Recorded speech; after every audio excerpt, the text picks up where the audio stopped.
coming.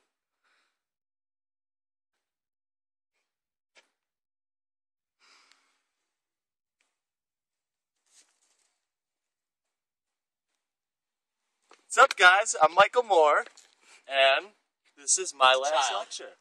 I didn't dream of being a WIU student studying hospitality management. My dreams consisted of being an astronaut or a pilot.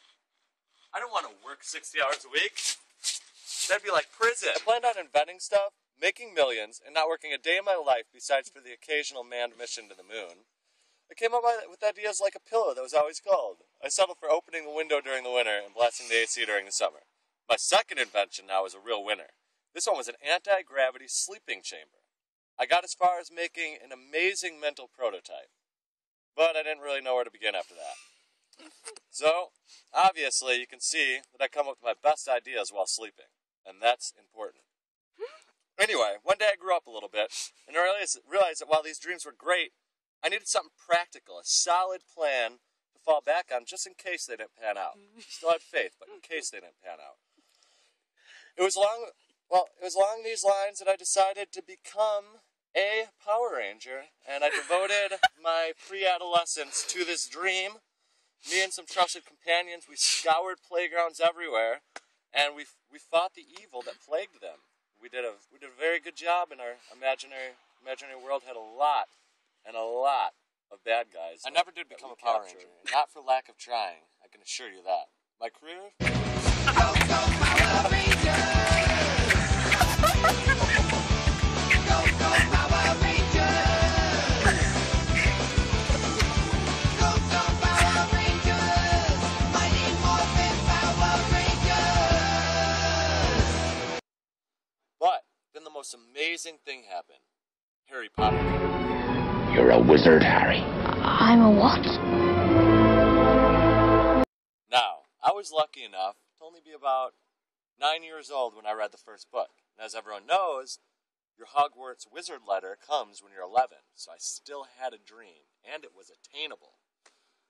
Then, my 11th birthday came and went without a letter from Hogwarts. Now, these dreams may be silly and far-fetched, but they were real, and they were mine. So standing here today, knowing that my specific childhood dreams are nearly unattainable, still I have not given up. Because while these specific dreams are unattainable, I can still fulfill the underlying desires that these dreams were created to fulfill. So I'm going to explain how. I have or plan to achieve these dreams without going to space, getting my pilot's license, inventing crazy sleep-related gadgets, ever suiting up as a Power Ranger, and without a Hogwarts diploma, although that one still keeps me up at night, and I'm still a little depressed. Dream of being a pilot. This one I actually nailed on the head for about 10 seconds while flying from Margarita Islands to Venezuela on a chartered jet. The pilot actually let me take control as a co-pilot for about 15-20 seconds, and I kind of made for a turbulent flight, so he took over controls, but for that brief moment, I got to pilot a jet, and dream number one was fulfilled.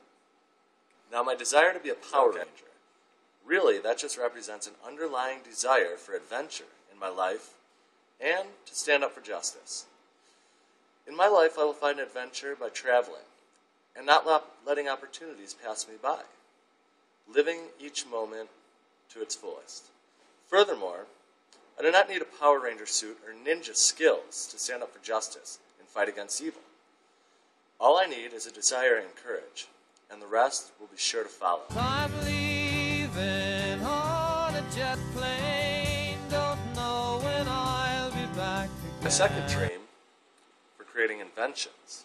Now, I may never make millions of dollars doing this, but truly it's just an outlet for creativity. And I can be creative and inventive in a lot of the things I do. Cooking, for example, which as a hospitality major, I'll probably do a lot of. You could be inventive in every day, creating recipes of your own. And finally, my dream to be a wizard. This stems from a desire to experience magic in the world. Now this dream has already been fulfilled. The world is full of magic and wonders. We are born into this world, and that single act is magical. The things we experience in nature are mysterious and wonderful.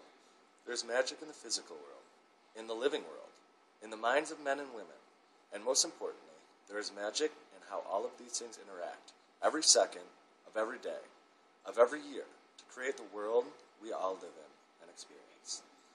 I know this may sound corny, and that's probably because it is, but it's very real. So long as we choose to experience a world in a deep and meaningful way, it will be magical.